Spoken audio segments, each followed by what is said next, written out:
What if Anakin turned Obi-Wan to the dark side? The Clone Wars were not a time of heroism, but a meat grinder that chewed up ideals and spat out cynicism. For Jedi Master Obi-Wan Kenobi, the erosion was subtle, a slow poison in the soul. He saw the Republic he swore to protect become corrupt and bloated.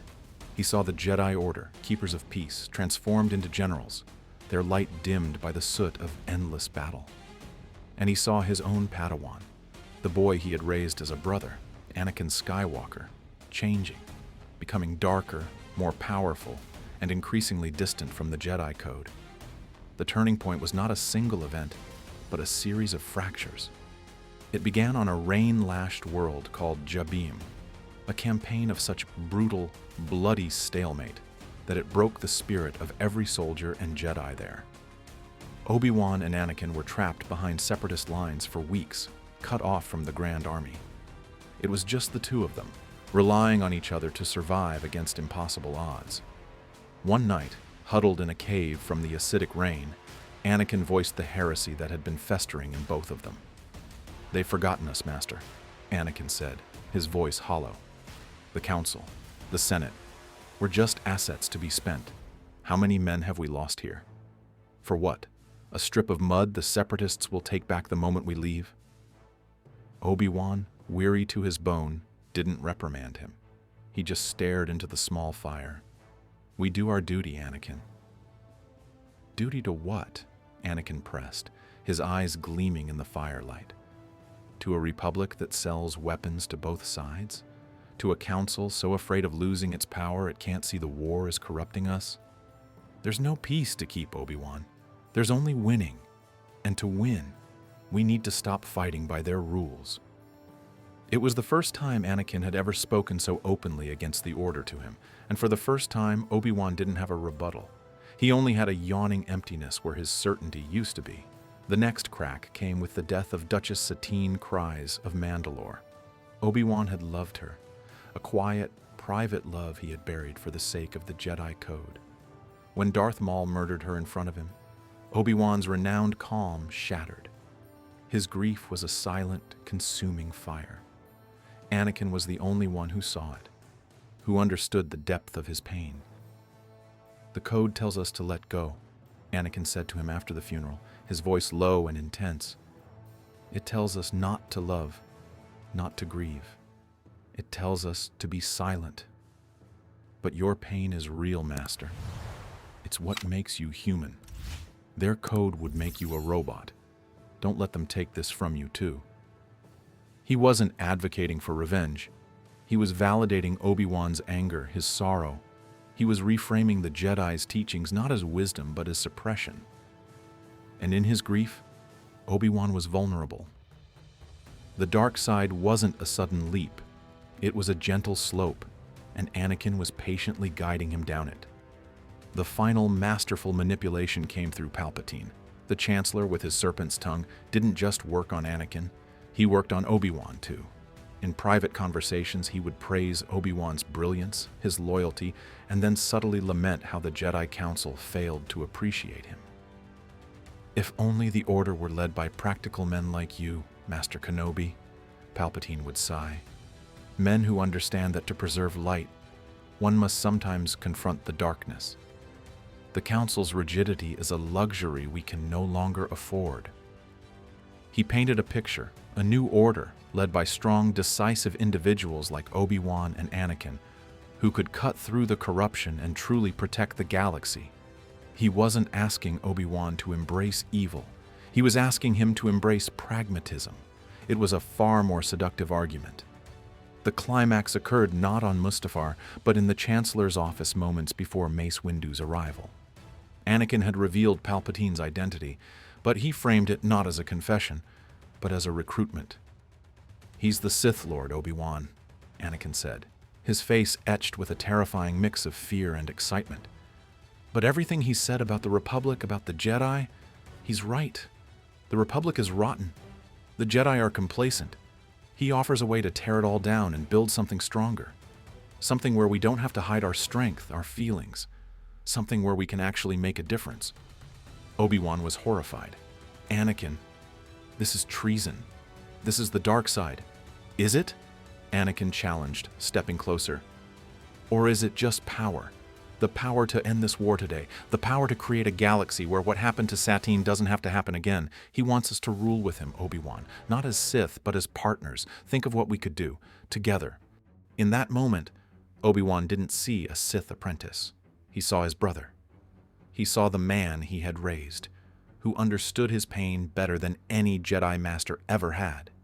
He saw the futility of a war with no end and an order with no future. He saw in Anakin's desperate, passionate eyes a terrible, logical solution. When Mace Windu and the other Masters arrived to arrest Palpatine, they found not just a Sith Lord, but Obi-Wan Kenobi standing beside him, his lightsaber not ignited, but his posture resolute. "Master Kenobi?"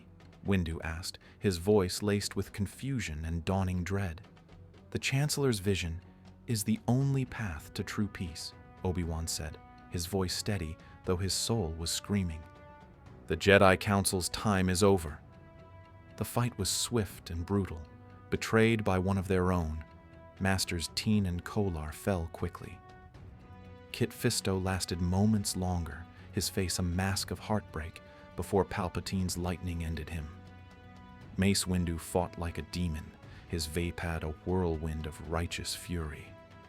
But against the combined might of a Sith Lord and a Jedi Master of Obi-Wan's caliber, a man now channeling a lifetime of repressed frustration and grief into his combat, he was doomed.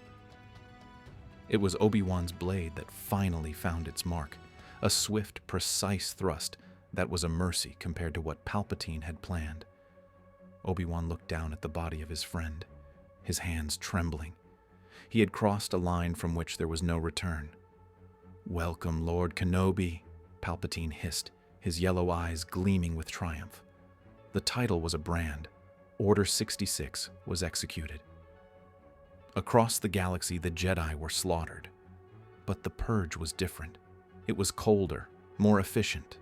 With Obi-Wan's strategic mind guiding the initial operations, key Jedi strongholds and escape routes were anticipated and sealed off.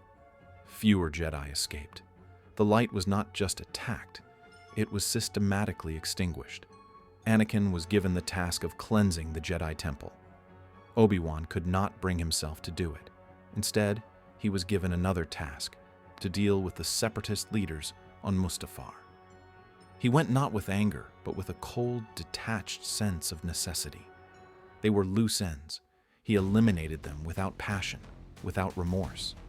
He was the perfect instrument of the new order. When Padmé arrived, desperate to find Anakin, it was Obi-Wan who met her on the landing platform. His robes were still Jedi brown, but his eyes were as cold as deep space. "Obi-Wan, thank goodness, where is Anakin? What's happening?" "Anakin is safe," Obi-Wan said, his voice devoid of its usual warmth. "He is with the Emperor, building our new future. You should go home, Padmé. There is nothing for you here." She saw the change in him. The warmth, the wit, the compassion. It was all gone, sanded away, leaving only a polished, lethal edge. "What have you done?" she whispered, horrified. "What was necessary," he replied. "The Jedi are gone. The war is over. Peace is finally here." She tried to push past him, to find her husband. In a moment of fear that she would turn Anakin back, that she would ruin everything, Obi-Wan, the man who had once promised to protect her, force-choked her into unconsciousness. It was a simple, efficient solution. When Anakin arrived, finding her unconscious in Obi-Wan's arms, the lie was simple. "She came at me, Anakin," Obi-Wan said, his face a mask of regret. She couldn't understand. "She called you a monster. I had to protect you from her." The final piece of Anakin Skywalker's soul shattered. He believed his old master. His love for Padmé curdled into a sense of betrayal. And then, thanks to Palpatine's manipulations, into a belief that she had been a weakness to be eliminated. The Galactic Empire rose. Emperor Palpatine ruled from the throne. But by his side were his two enforcers. Darth Vader, the fist of the Empire, a whirlwind of destructive rage, and the newly christened Darth Tyrannus, a title once held by Count Dooku. This new Tyrannus was not a political idealist. He was the Empire's strategist, its mind. Where Vader brought terror, Tyrannus brought order. He was the cold, logical will of the new regime, the man who could oversee the construction of a Death Star and see it not as a horror but as a necessary tool of ultimate deterrence. Obi-Wan Kenobi was dead. In his place was a man who had taken all his Jedi skills, his patience, his tactical genius, his calm, and sharpened them into weapons for the dark side. He did not revel in cruelty like Vader. He administered it with the dispassionate efficiency of a surgeon removing a cancer. He never smiled. He rarely spoke. He lived with the ghost of Satine Kryze, not as a memory of love, but as a constant reminder of why emotion was a liability that had to be controlled. He had chosen a galaxy of peace through tyranny over a galaxy of chaos through failed ideals. And in the deepest, most secret part of his heart, which he locked away behind walls of pure Durasteel will, he knew the truth. He hadn't done it for power or for the Empire. He had done it for the boy he loved as a son. He had fallen to the dark side to ensure Anakin would not have to fall alone. His was the greatest sacrifice. He had damned his own soul to save the shattered remains of Anakin's. And in the silent, sterile halls of Imperial power, the two lost brothers ruled a galaxy they had conquered together, more united than ever and more utterly alone.